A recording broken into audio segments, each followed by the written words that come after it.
Hi guys, Dag Im here from Habeshaw Copy. Welcome back to another After Effects tutorial. Today I am going to show you this liquid motion design assets. This idea come from the music video of Kim Loiza. The music video is called Bye Bye, and in this music video, they use this liquid motion design assets. If you keep watching until the end, I will show you how they have done it. Before we get into the video, be sure to subscribe and leave a comment below saying I subscribed. I will try personally reply to you. So let me show you how you can easily recreate such liquid assets. We are going to do it in After Effects. I have my own footage to work on, but you can really use whatever you want. Of course you already have your footage in the timeline. So we can start now. And I have two techniques to show you, and then finally you will able to create your own liquid asset. The first one is the liquid swirl. And to create such a swirl, first make sure that any of you clip is not selected, and then going to need the pen tool. And with this pen tool we are going to make a random path. Okay, now we have our shape layer. And go to the top. And then change the fill to none. After that go to stroke. You can of course select the planar simple slide layer, but for me, I will use the gradient. So, select that radial gradient stroke, set the beautiful colors you want, and crank up the stroke width.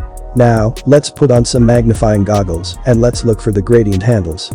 With these handles, you can now set the position of your colors, and we are going to set them in such a way that the beginning will have one color, and the end will have another color, giving that swirl something extra. Next up is animating the swirl.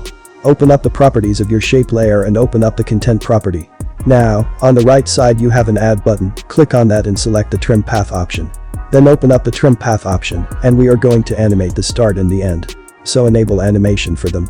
Set them both to 0, and now you can go a little bit further in the timeline and set them both to 100.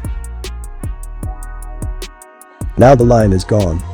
You only need to offset the keyframes from the start value a little bit and also give them ease out and ease in.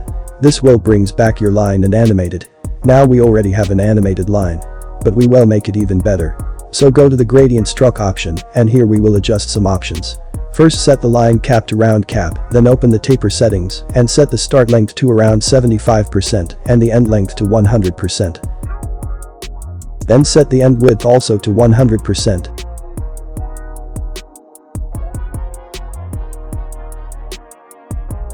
You can also duplicate and give it that 3D feeling.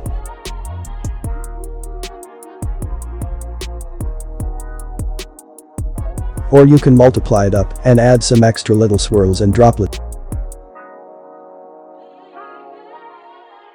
By using this you can do whatever you want, it is your choice. So, now let's go to the second technique, but before we get into the second technique, if you like this video be sure to subscribe and like this video.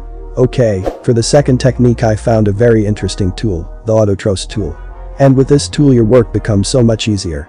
First thing you need is stock footage of something in front of a black or white background like this. Then you just place it in your timeline, select the clip, next go to the menu on top and select the auto trace option.